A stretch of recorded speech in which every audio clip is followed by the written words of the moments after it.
adalah untuk material-material yang lunak, jadi seperti aluminium, kemudian tembaga, kemudian polimer, itu sifat tegangan-regangannya dari uji tarik akan jadi seperti ini. Tetapi yang di bawah ini adalah untuk material-material yang keras dan kuat. Khususnya dia adalah logam, baja, kemudian yang di atasnya sama, baja. Nah, baja itu pun juga ada bermacam-macam tipenya. Kita lihat di sini, kalau material-material itu nanti misalkan ada polimer ya, plastik itu jenisnya ada macam-macam, ada polipropilin, ada polietilen, ada ABS, kalau kemudian ada polyethylene terephthalate, jadi itu untuk jenis-jenis material itu, kalau yang paling bagus sebenarnya adalah ABS. Kemudian kalau untuk yang pelindung-pelindung itu, pelindung-pelindung ini adalah terbuat dari PC, ini ya. Nah, oke, ini adalah grafiknya. Kalau yang di sini saya sampaikan tadi adalah lunak. Bagaimana membacanya? Pada saat diuji tarik, misalkan ini dari polimer ya. Saya ambilkan polimer, saya sebut polimer itu banyak sekali tadi. Grafiknya akan bentuk seperti ini. Besok kita akan praktekkan. Kita akan lihat hasilnya seperti apa karena kita memiliki alatnya. Bentuknya akan seperti ini. Tahu-tahu material itu patah. Ini adalah sama. Nah, bagaimana menghitungnya? Kita tarik garis sejajar. Kita tarik garis sejajar ini, kita tarik ya. Begitu sudah sejajar, kita tarik ke arah horizontal sampai menembus garis vertikal tegangan. Nah, disinilah nilai kekuatan material tersebut. Nilai kekuatan material tersebut di sini. Jadi misalkan kita menggunakan material misalkan plastik, kan sekarang kan banyak genting-genting plastik, PVC plastik, semua peralatan tegangan semua dari plastik semua. Inilah yang akan kita tarik di sini, kekuatannya berapa sebenarnya. Setelah kita tarik sejajar sebesar 0,2%, ya, paralel, kita tarik paralel. Sedangkan kalau yang dibaja, bagaimana cara membacanya, berapa kekuatan baja itu. Jadi misalkan ada tulisannya di pasaran ST37, artinya ST itu apa? Steel. Kekuatan tariknya berapa? 37 kg per cm persegi. Nah, di mana titik itu 37? Tadi sudah sampaikan, jadi di area dari titik 0 ini sampai ke batas ini adalah area elastis. Ya. Ini dari sini ke sini adalah area elastis. Berarti biasanya baja kekuatannya dimanapun konstruksinya diambil dari titik ini ke sini, maksimal titik ini, titik batas elastis. Kenapa? Pada saat digunakan, beban yang menimpa di sini akan kembali normal. Ini bisa kembali normal. Jadi jangan punya anggapan bahwa baja begitu di bawah ini tidak akan kembali. Dia bisa kembali lagi di posisi dia awal. Dengan catatan bebannya tidak melebihi dari tegangan elastis. Begitu melewati area titik putus-putus ini, dia sudah masuk ke area plastis. Oke. Nah, kekuatan batas maksimalnya mana? Jadi begitu sudah sampai di sini, oke, dia sudah tidak akan kembali lagi. Mulai dari titik ini ke atas sampai dia akan kembali, dia akan ini. Nah, di sini adalah batas maksimal kekuatan baja sampai patah. Di sini adalah baja itu akan terjadi patahan. Kalau sudah melebihi beban, makanya kalau Anda lihat di dalam konstruksi, tahu-tahu ada padahal baja, jembatannya baja, konstruksi baja sampai patah, berarti bebannya sudah di atas dari batas plastis. Di batas elastis ini saja dia sudah tidak bisa kembali. Artinya baja ini kemungkinan akan patah. Tinggal nunggu waktu saja. Kalau bebannya melebihi plastis terus, jadi dia akan jadi sampai titik lelah. Begitu sudah sampai puncak, dia akan kembali turun. Kekuatannya akan menurun dengan sendirinya. Tinggal nunggu waktu saja. Dia akan ini akan naik perpanjangan terus. Jadi yang tadinya panjangnya misalkan 100 meter, dia akan berubah panjang 100,6, meskipun hanya nilainya 0,6 cm saja. Kalau sudah melewati batas plastik, kalau diteruskan akhirnya baja itu pertama akan melengkung, kemudian dia akan patah. Di posisi ini adalah tegangan patah. Di sini adalah tegangan maksimalnya. Di sini adalah tadi plastis.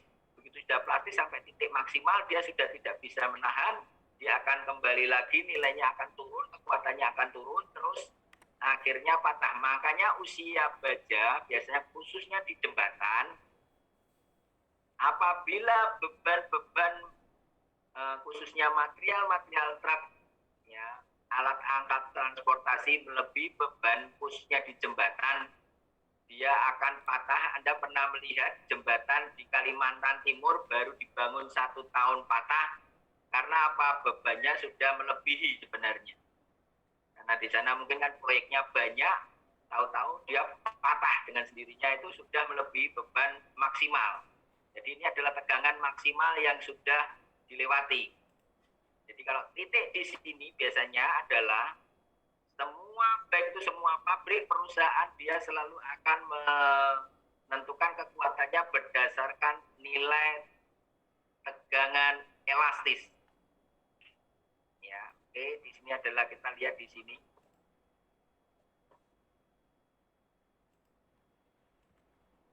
Oke, sekarang kita lihat satu persatu, ya. Yang tadi sudah saya katakan, apa itu titik luluh? Titik luluh ini tadi, kita akan lihat keterangannya tadi di sini. Di sini kan ada tulisannya titik luluh. Ya, apa itu titik luluh? Titik luluh adalah transisi antara elastis dan plastis. Jadi ini sudah mulai luluh semuanya. Jadi sudah di situ. Nah, bagaimana dengan kekuatan tarik? Kekuatan sebenarnya apa? Kalau kita lihat dari standar, kalau kita beli baja, biasanya kita selalu minta speknya apa? Berapa kekuatannya? Baik itu konstruksi, semuanya akan ada diminta seperti ini. Apalagi di dalam Anda pembuatan boiler. Jadi pengelasan, khususnya pada proses-proses pengelasan, itu selalu pasti harus memiliki sertifikat yang ada tulisannya berapa nilai kekuatannya.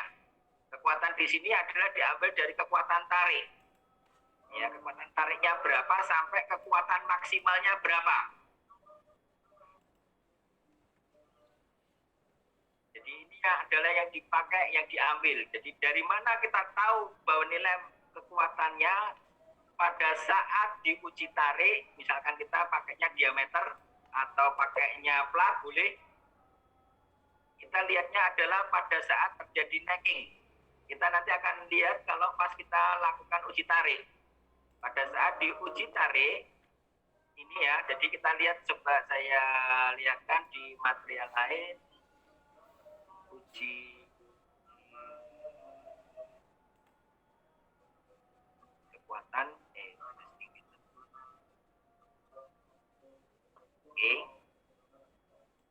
Nah, oke. Kita lihat uji tarik. Nah, ya biasanya benda diuji tarik kan seperti ini nih. Ya, bendanya kan seperti ini. Kita lihat di sini ini. Seperti ini bentuknya. Jadi ini adalah ini. Nanti kalau pada saat diuji tarik hasilnya, hasilnya mana gambarnya? Nah, seperti ini. Nah, jadi yang tadi bentuknya ini adalah rata, lama ditarik terus menerus oleh mesin tadi, mesin ditarik ini ya, ini kan dicekam, ini dicekam, nanti akan terjadi di area tengah ini akan menjadi mengecil. Ditarik terus menerus akhirnya terjadi patah. Nah, inilah yang akan menentukan, makanya terjadi ini adalah saat necking. Necking itu artinya tadinya bentuknya kan ini lurus seperti gambar yang tadi saya sebutkan, aslinya material. Nah, aslinya kan seperti ini. Ya, aslinya seperti ini. Aslinya seperti ini, makanya dia akan, ya, ini area ini. Ini kan ini lurus ini. Begitu ditarik, oke, begitu ditarik, oke, jadinya akan seperti ini. Lama-lama akan mengecil, jadi diameternya mengecil, ataupun kalau plat pun juga sama, ini akan mengecil. Jadi dari lebar segini nanti lama-lama akan mengecil, ditarik terus menerus, nanti akhirnya akan jadi patah. Ini yang akan terjadi. Ya, ini diagramnya tadi sudah saya sampaikan, ini sama diagramnya ya. Diagramnya ini tidak usah kita lihat, nanti ini untuk yang teknik mesin. Kita kembali ke sini. Ya. Oke, ini untuk perilaku dari uji tarik. Nah, bagaimana dengan nilai keuletannya diambil dari mana? Kalau tadi kekuatannya dari uji tarik, bagaimana mengetahui daktil dari uji tarik? Nah, keulatan ini bisa didapat dari derajat deformasi hingga terjadi patah. Ya. Dilihatnya dari mana? Elongasi itu apa? Elongasi itu adalah tadi perpanjangan yang terjadi dari tadi lebarnya, terus lama-lama akhirnya mengecil sampai patah. Ini nanti akan ketahuan juga di samping nilai kekuatannya, juga kita akan tahu keuletannya. Jadi alat uji tarik tadi kita bisa mengetahui satu keuletan, dua adalah kekuatan. Dan sekarang bisa dikonversikan dengan menguji tarik tadi, dari nilai kekuatan tadi bisa ketemu nilai kekerasannya. Nah, ini nanti kita lihat. Nah, apa yang disebut dengan ketangguhan tadi sudah sampaikan dari awal.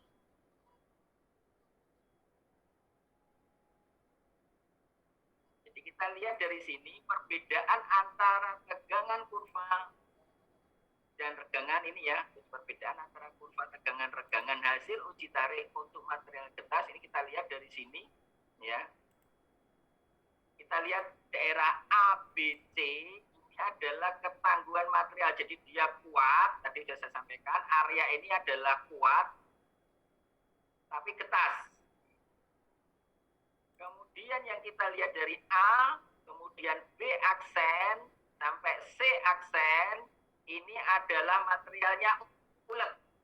Ya, ini adalah materialnya ulet. Jadi jika kita tarik dengan uji tarik tadi bisa sampai panjang terus menerus sampai areanya regangannya panjang sekali. Kalau ini kan areanya AC itu adalah regangannya sedikit.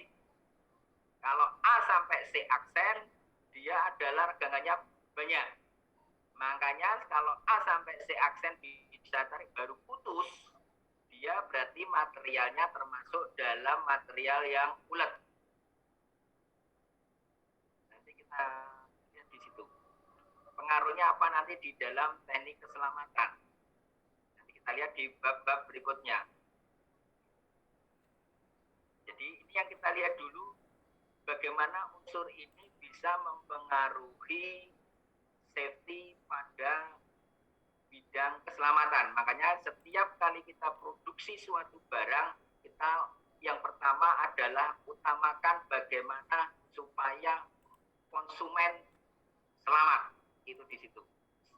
Semua lini produksi, baik di industri maupun di konstruksi adalah di situ. Pertama adalah nilainya safety. Oke. Sampai di sini ada yang ditanyakan dulu untuk kekuatan, kita lihat jenis kekuatannya. Sebelum kita lihat bagaimana dengan uji kekerasannya. Ya. Kita lihat ini sudah gabung karena kita kemarin sudah telat, makanya kita mohon maaf kemarin saya agak sakit minggu kemarin.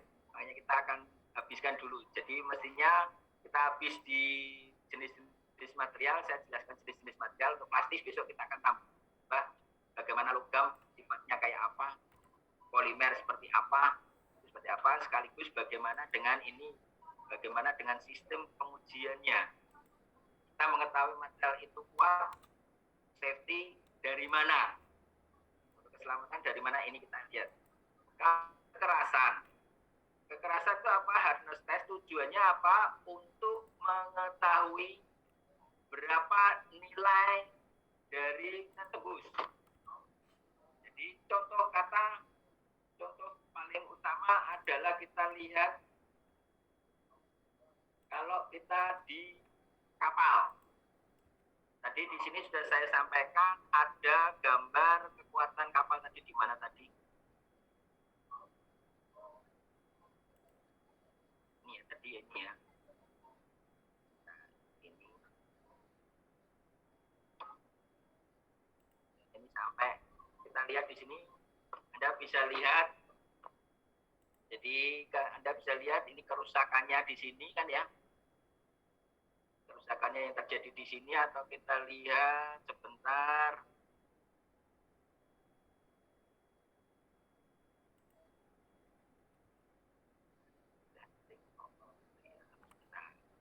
Saya perlihatkan di mana ya, sebentar.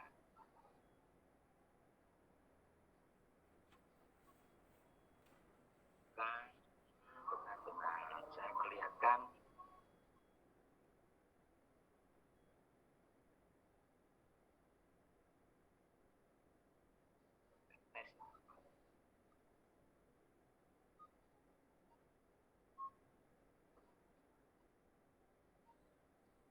Nah, sebentar.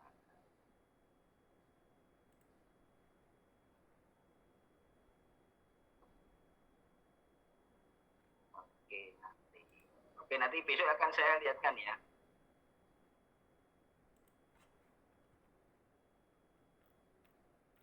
Mana yang kita lihat?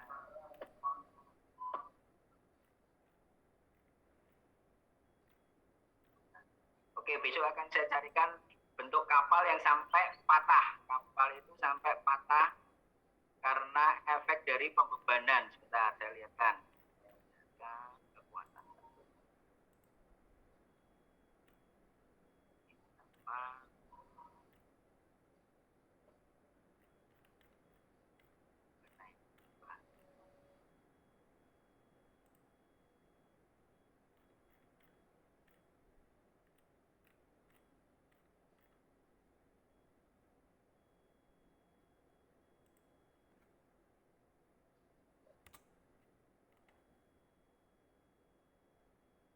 Bukan. Oke, nanti besok aja kita lihatkan kapal itu sampai patah hanya gara-gara apa, kena gelombang.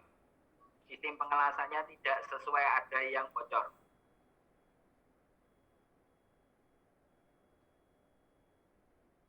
Oke, jadi mana? Oke, ya, ini untuk uji kekerasan.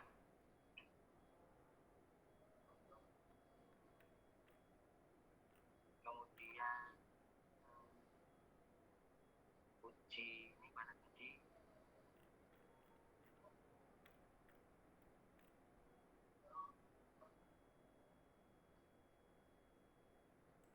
Uji kekerasan sudah. Oke, sekarang bagaimana dengan uji impact test? Ini untuk mengetahui kekuatan sesungguhnya ketangguhan material. Oke. Nah, ini di sini ada nih, tapi tidak masuk ini. Mengapa perlu uji impact?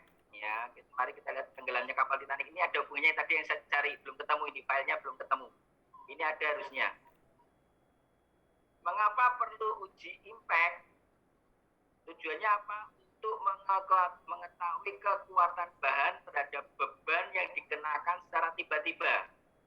Khususnya ini adalah yang sering terjadi kecelakaan kerja adalah di area industri. Jadi biasanya seorang driver forklift, kemudian crane konstruksi itu ya. Jadi mobil crane konstruksi ini terjadi sering patah karena apa? Dia tidak melihat berapa nilai beban maksimal yang diizinkan untuk memindahkan material itu. Ini ya, kenapa perlu uji impact ya di sini? Kenapa? Karena ada uji secara pengaruh kekuatan bahan terhadap beban yang dikenakan secara tiba-tiba. Contohnya tiba-tiba apa? Kayak tadi tahu-tahu materialnya harusnya misalkan aja di jalan kelas 3, berarti otomatis kalau jalan kelas 3, berarti kalau ada jembatan di jalan kelas 3, dia memiliki maksimal berapa. Nah, ini yang pernah terjadi langsung kondisinya patah, khususnya di area ujung jembatan dan tengah jembatan. Nah, faktor yang berpengaruh apa? Pertama adalah temperatur. Jadi otomatis berbeda kalau kita pada saat jalan dalam kondisi panas, kondisi dingin.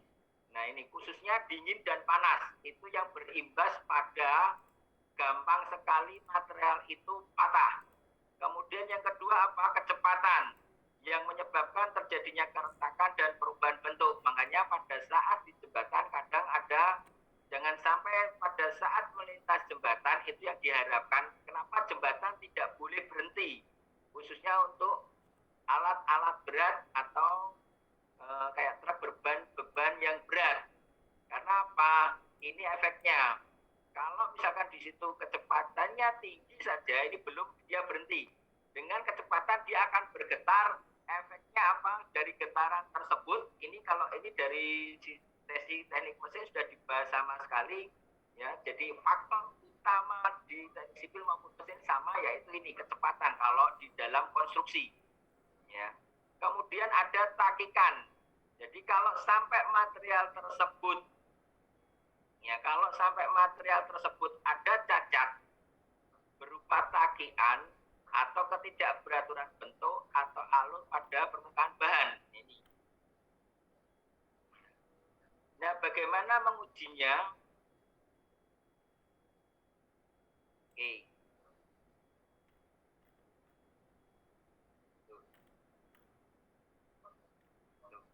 Kok mesinnya hilang? Oke.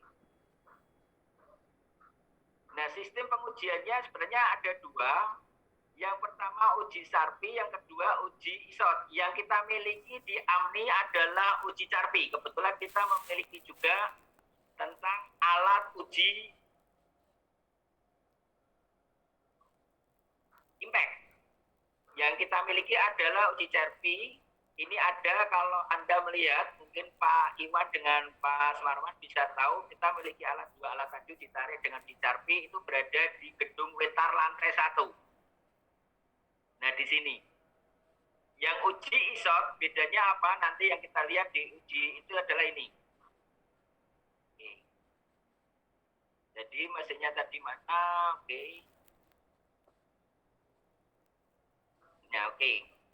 Nah, seperti ini kita lihat di sini, coba ada di sini ya. Kita lihat kan di sini ujinya. Nah, ini adalah tipe ISOT itu seperti ini. Ya, tipe ISOT itu seperti ini. Biasanya dia berbedanya apa dengan yang SARPI? Kita lihat di sini, kalau ini ISOT, area ininya bentuk, jadi diujinya ini adalah takian, ya.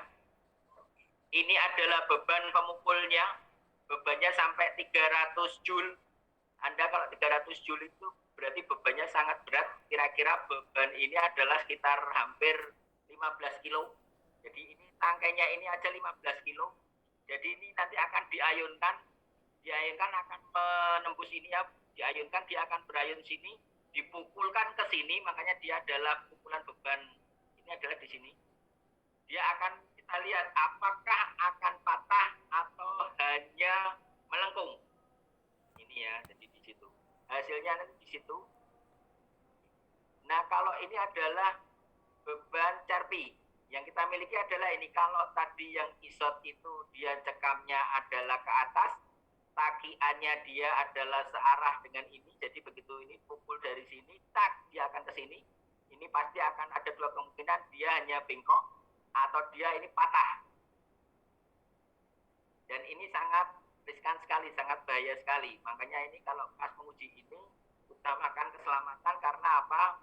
Karena jangan sampai tangan kita menyentuh ini, menyentuh sedikit saja, atau pada saat guyonan kita harus posisinya berada di area daerah pagar. Jadi makanya kalau nanti kita akan lihat pada saat kita tatap muka lebaran, kita akan lihat bagaimana mesin uji impact ini. Ya, jadi Anda harus mengetahui, oh ini seperti ini, pengujiannya logam seperti ini, areanya seperti apa. Nanti Anda sebagai keselamatan Anda harus tahu. Saya minta nanti, sudah saya sampaikan ke Pak Sunu, dibikinkan prosedur keselamatan pengujiannya ini. Ya, ini nanti kita akan buat di situ. Jadi tugas Anda nanti membuat, jadi kayak misalkan di situ kan harus ada warning, ada daerah berbahaya, ada daerah warna kuning, ada area bebas. Nah, kalau uji SARPI, bedanya adalah di sini dia tidak dicekam, tetapi dia hanya diletakkan. Takiannya kalau ISOT tadi berada di area belakang sini, ya, depan dari pukulan. Ya, ini yang kita lihat gambarnya itu adalah seperti ini, yang biru ini adalah penduduk adalah ini, ya. Nanti akan dihantam, jadi dari ini penduduk dari sini akan berayun menghantam warna kuning ini. Sama dengan yang tadi, ada dua kemungkinan, dia hanya melengkung saja